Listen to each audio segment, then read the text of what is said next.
But the so we, and then this is our 38 over on this side. We're actually going all the way over to telephone pole goes in like this.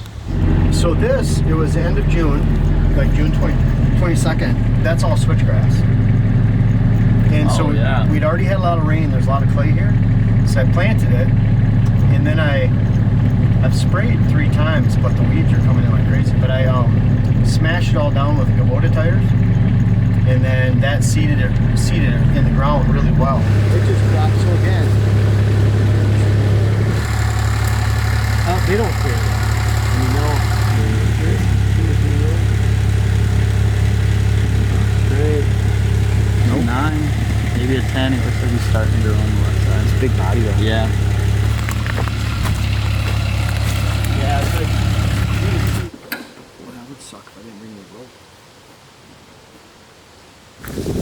I like this spot for my straight. What I'm gonna do is I like to put that mock straight right over the trail. So I think we can just hang it right from that branch right there. If we don't, as long as it doesn't rip it down and break it. Right. So I want that right here. All right, we'll get this stuff put together. And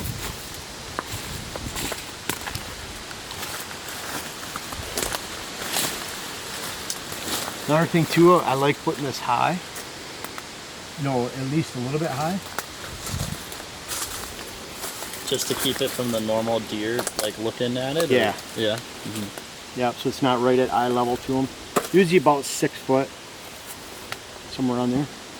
These are old homemade hangers, so they take a little while. Out here, switchgrass out here. Yes, yeah. And then this will be a trail cut through.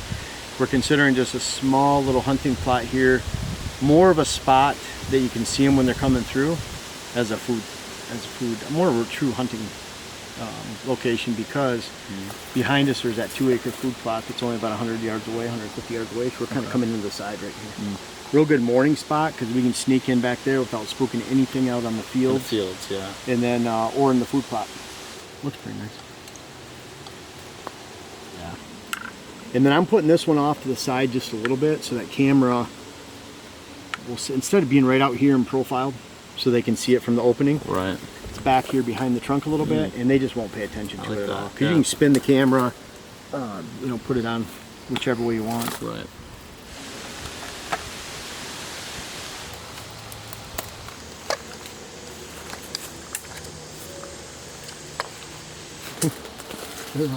So on these, because I don't want those branches blowing around that much, I think what I'm going to do is, if you can lift that down a little bit, I'm going to cut this one off.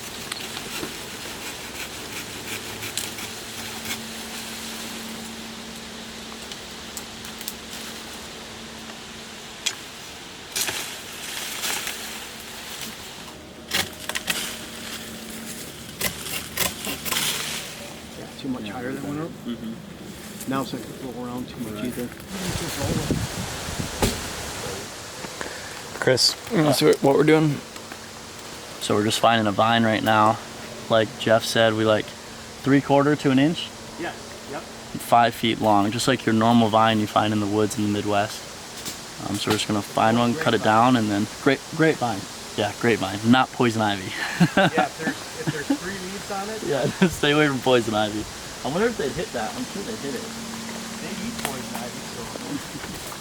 Look at this one. Yeah.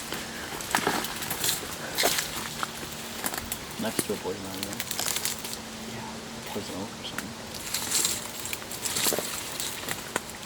Come on, get me. I say I'll put her a year, so Okay. something. Okay. Yeah.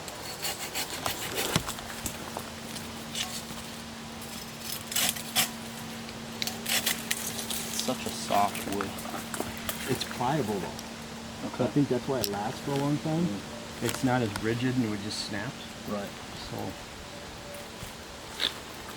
Okay. Up here. Down. I think. Look at that. That's perfect. We only had to go like 20 yards. Yeah. One time when I did mine at the farm, I just took like an hour, or not even an hour, 20 minutes, and just got all of them I needed. Oh, like yeah. 10 of them. Look at the sign through here. Yeah. wide. And this trail splits. So you can see it's dripping, so it's fresh. Yeah. But you need that Maybe like 6 inches of rope. about waist high.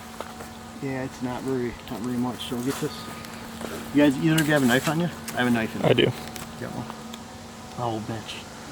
Oh, I thought it was a way doll. It's important to do a triple granny knot, not just a Triple granny. or quadruple. Quadruple If granny. you still have rope, you just keep tying. I wasn't a Boy Scout, so I don't know all the fancy knots. This is the least fancy, Yeah. but it holds. Okay, It's perfect too because you have that Y, it won't slip off. now if you can.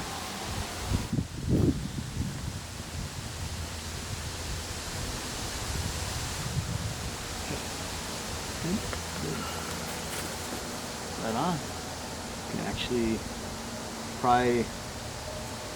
That's the one thing when it's hanging low, it's more noticeable. That's a little lower than belt. It's not terrible though. See when all those leaves come off the trees? It'll too, lift it's up a little bit. A little bit. We might even put some stress on it and it might lift back up naturally.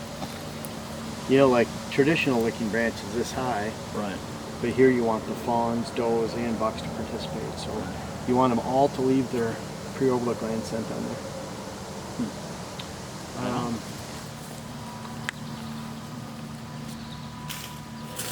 Another thing too, we had that completely flat location. Yeah. So So- you don't like hills? No, so No. folks are putting it on a hillside, it's not gonna work.